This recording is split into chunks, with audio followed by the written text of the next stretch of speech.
এই election Bangladesh cricket বোর্ডের জন্য একটা কালো দাগ হয়ে গেল। আজকে ক্রিকেট 100% হেরে গেছে, এটা নিয়ে কোনো সন্দেহ নাই।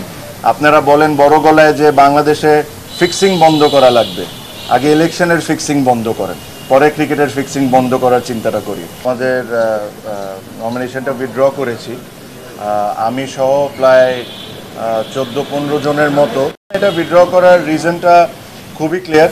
এখানে আমার কাছে মনে হয় না যে আমাকে খুব ডিটেলসে বা ব্যাখ্যা করে আপনাদেরকে কোনো কিছু বলার আছে। আমি শুরুর থেকে একটা কথা বলে আসছি যে ইলেকশনটা কোন দিকে যাচ্ছে বা কিভাবে হচ্ছে এই জিনিস নিয়ে আপনারা সবাই এখন ক্লিয়ার। যখন যেমন মনে হচ্ছে, যখন যা মনে হচ্ছে তখন তা করা হচ্ছে।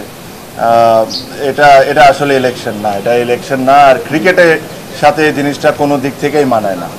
আপনারা আই এম শিওর যখন ইসি তালিকা দিবে যে আজকে কারা কারা উইথড্র করেছেন, তাদের নামগুলো আপনারা দেখলেই বুঝতে পারবেন যে তারা সবাই তাদের জায়গা থেকে হেভি ওয়েট, তাদের ভোট ব্যাংকও ইজ ভেরি স্ট্রং। এটা হলো আমাদের একটা ওয়ে অফ প্রোটেস্ট, যে এখান থেকে এসে যে এই নোংরামির পার্ট আমরা থাকতে পারবো না।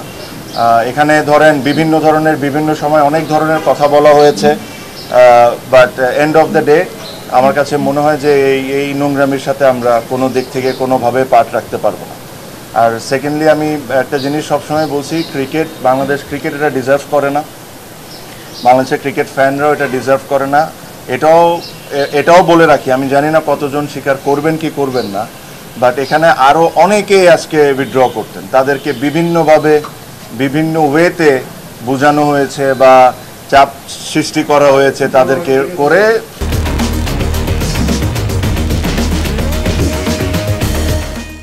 সামাও থামানো হয়েছে। বাট এছাড়াও অনেকেই আজকে উইথড্র করতেন। তাও 15 জন যদি আজকে করে থাকেন, যদি আমি রাইট হয়ে থাকি, এটা একটা সিগনিফিকেন্ট নাম্বার। অলমোস্ট 50% আপনার উইথড্র করে নিয়েছে। সো আমি এই বিষয়ে কোনো এক সময় ডিটেলসে আপনাদের সাথে কথা বলবো যে কি হয়েছে কি হয় নাই। আমি একটা জিনিসই বলবো যে যারা বোর্ডে আছেন তারা যদি এভাবে করে ইলেকশন করতে চান করতে পারেন, জিততেও পারেন, বাট আজকে ক্রিকেট 100% হেরে গেছে, এটা নিয়ে কোনো সন্দেহ নাই। আপনারা বলেন বড় গলায় যে বাংলাদেশে ফিক্সিং বন্ধ করা লাগবে, আগে ইলেকশনের ফিক্সিং বন্ধ করেন, পরে ক্রিকেটের ফিক্সিং বন্ধ করার চিন্তাটা করি। সো আমার এর চেয়ে বেশি কিছু বলার নেই। আমার কাছে মনে হয় যে এটা স্পষ্টভাবে ক্লিয়ার সবার কাছে, কারা কারা কোন সময় কারা কারা কোন ধরনের ইনভলভমেন্ট এখানে রেখেছেন, কী ধরনের ইন্টারফেয়ারেন্স হয়েছে, নিয়ম ইচ্ছামতো কত সুবিধার মতো যে সময় দরকার ও সময় চেঞ্জ করা হয়েছে। আর এর সাথে কারা কারা জড়িত একদম স্পষ্টভাবে ক্লিয়ার। আমি এর চেয়ে বেশি আর কোনো কথা বলবো না, বাট ইনশাল্লাহ ভবিষ্যতে আমি এটা নিয়ে অবশ্যই কথা বলবো। আমি আমার স্পিচ এই কথাই বলে শেষ করব যে এই ইলেকশন বাংলাদেশ ক্রিকেট বোর্ডের জন্য একটা কালো দাগ হয়ে গেল। আর এই ইলেকশনের পার্টের সাথে যারা আছে এরা আই এম শিওর তারাও বুঝতে পারেন যে ইলেকশনটা কোনো দিক থেকেই এটা একটা ইলেকশন ছিল না।